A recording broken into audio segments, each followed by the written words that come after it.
Most of us who've been doing this for a little while have a sense of what our core deficiency belief is.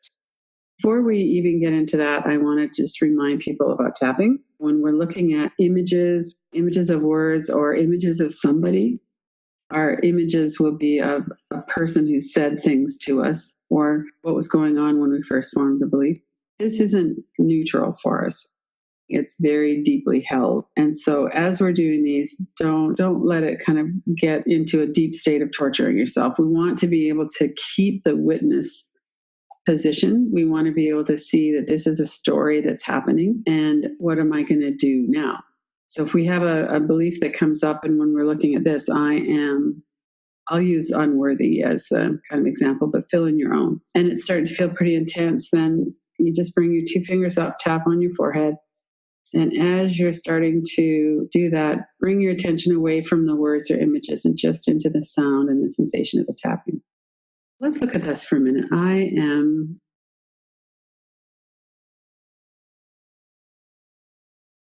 And notice, what is your evidence? When I say I'm unworthy, there must be a reason. There must be some experiences that led to that belief. You could look at one experience, you could look at a whole bunch, put them up like on a collage on a big poster board. And let's take a look at this. I am unworthy. How do I know that that's true?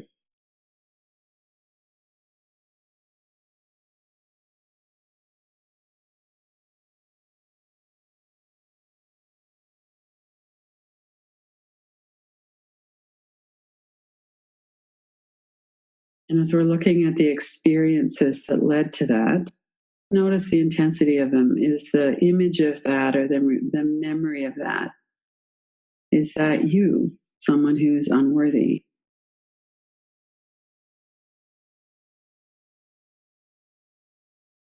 And stop and tap anytime you want. Transfer your attention away from the words and into the feeling of it, the sound of the tapping. What is the evidence that I have for that belief?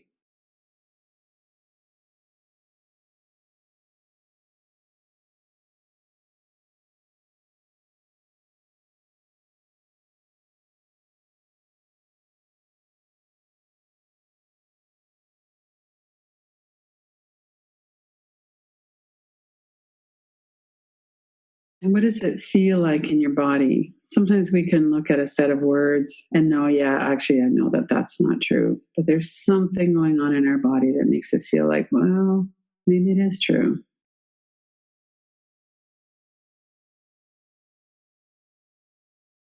And if that's the case, we could take a moment to tune into that.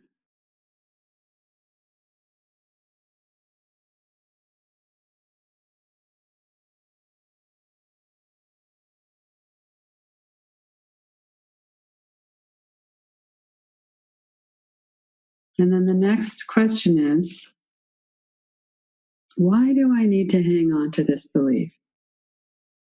So my core deficiency belief is that I am unworthy, whatever it is. I need to hang on to this belief because, and then let's give this a couple of minutes. Why is it that you need to know that you are unworthy? What does that do for you? What are the benefits?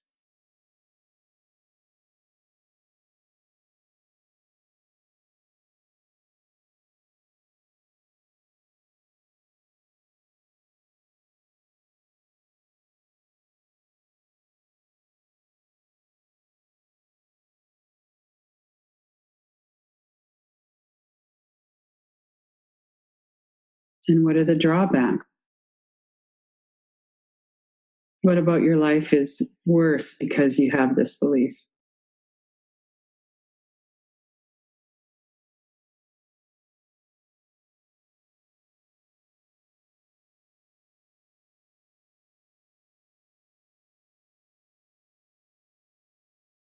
And yet we still, on some level, cling to it. We still believe it on some level.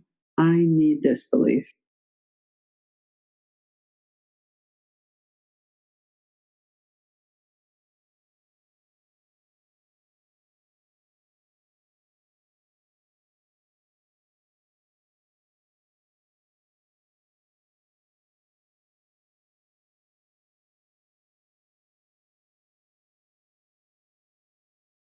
My core deficiency belief of this has protected me in many ways.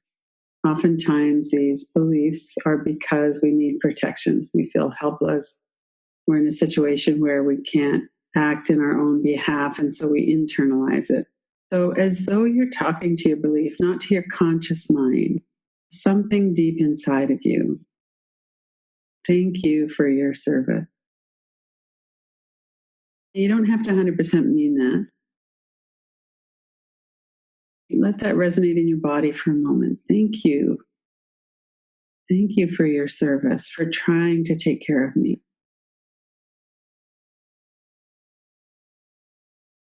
I love you.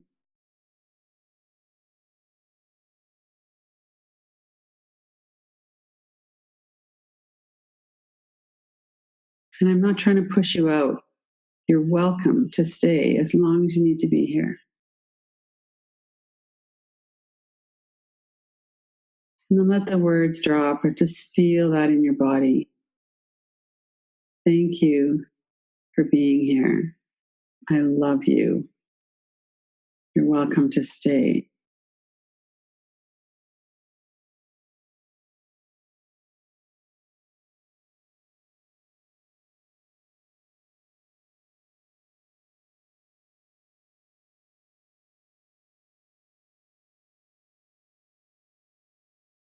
And let the words fall away. Feel where that energy is in your body. And let that energy know. Thank you for being here. I love you. You're welcome to stay.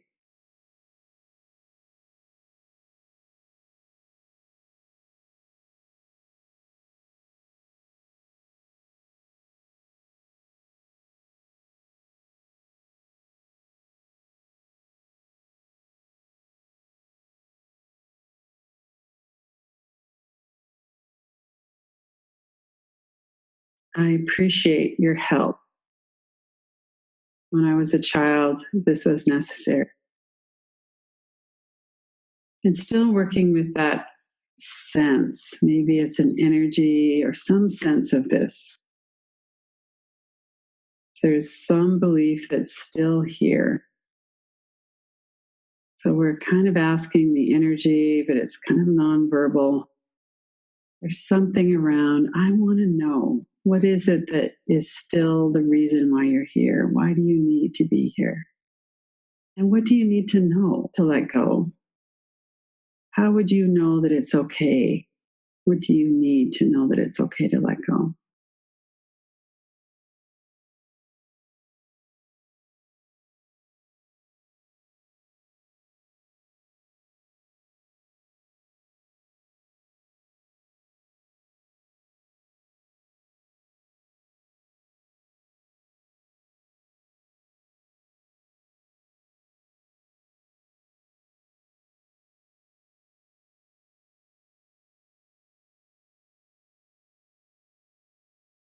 Remember to do your tapping if you need to reduce the intensity of something.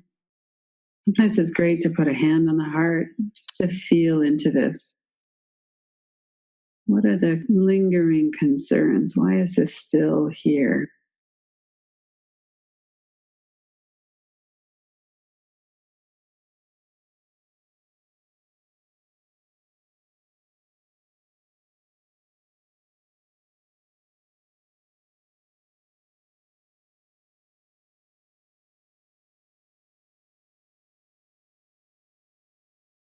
I appreciate you tried to make sense of life when I was a child by taking on the blame and the fault.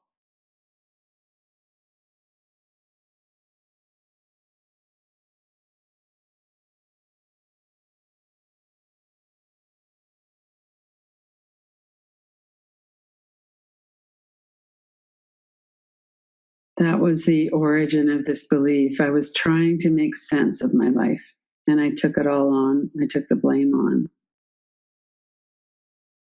In my heart now, I know this was never true. It was never my fault. Even if I didn't behave perfectly, children don't behave according to some perfect standard. And when we feel isolated and alone, we go into fight, flight, freeze. So oftentimes our behavior isn't a good thing to measure ourselves against. So set that aside. If you have any kind of buts or resistance around that, well, it was kind of my fault, because see if you could set that aside. You were a child and you were trying to get your needs for safety met. We have that innate life in us that wants to express.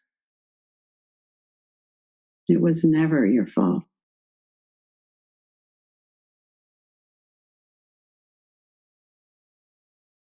In my heart, I know it was never my fault.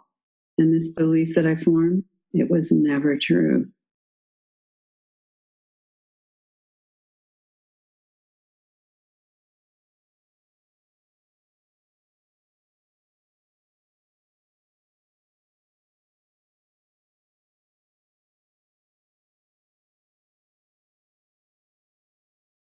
And we're attending to the energy of this, of our sense of this in our body. This part of us that still believes somehow that that's true.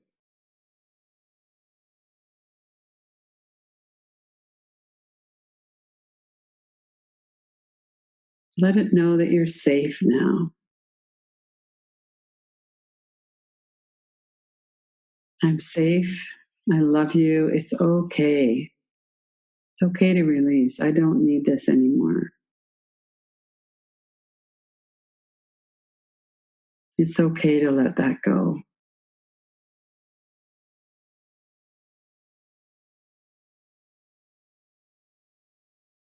Notice your body, notice your breath. Part of this is words, and a lot of it is sensing in, just being present, attending to ourselves. I love you. It's okay. It's okay to release. I'm safe now.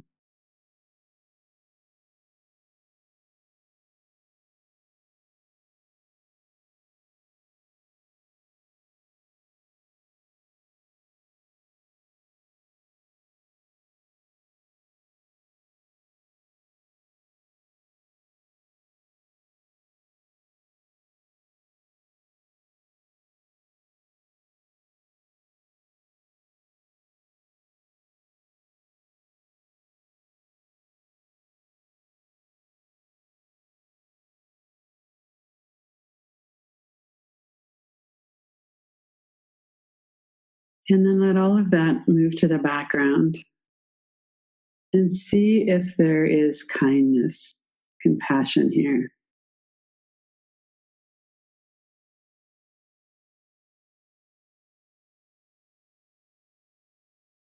For all of these years and decades of believing something that is through the eyes of a child, but a child who doesn't really understand exactly how it is that things work. In all of these years of feeling uncertain or unworthy, of blaming ourselves for what wasn't ours, can you have compassion for yourself right now in this moment? And let all of the past move into the past.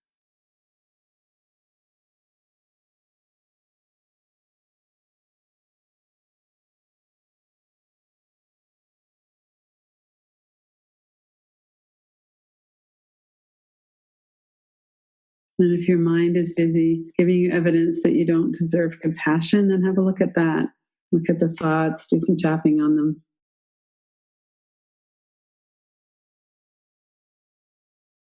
Deserving compassion has nothing to do with whether we did everything right. It means sometimes we can see that we were suffering and we have that kindness and compassion for ourselves. We can hold ourselves in kindness.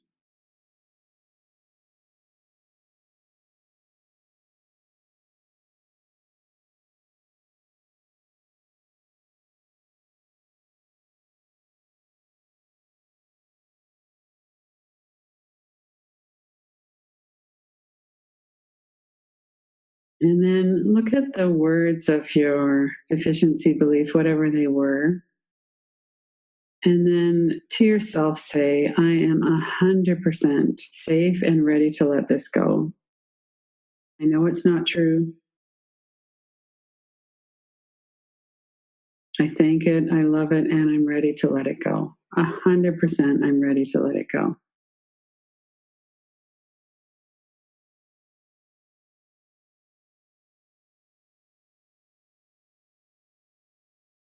And if there's any resistance to that coming up, look and see what it is. It might be a fear, energy in the body.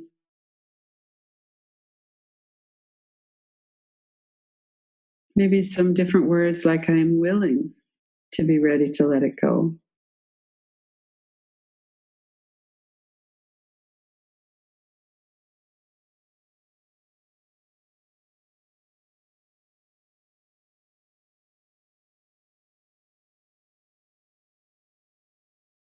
I understand and I see how this came. I understand how I arrived at the belief. I can see that that's not true. I can sense how difficult my life has been because I've believed this. And even now, it might be kind of still gripping. These things don't generally let go in one fell swoop. We have to keep coming back and attending to them. I'm willing to be 100% ready to let this go.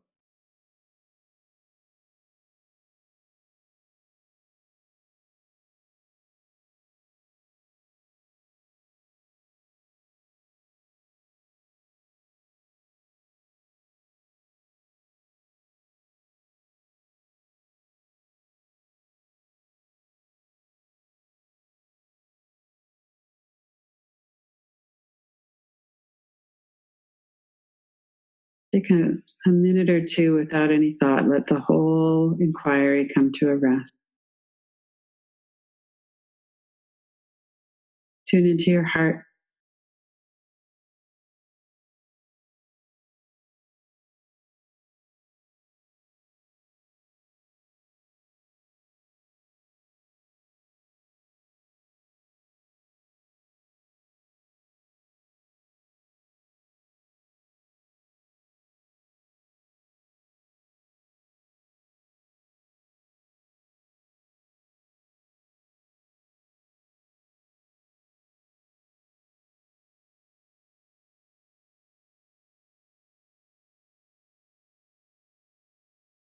And notice if there's space for that willingness to be there.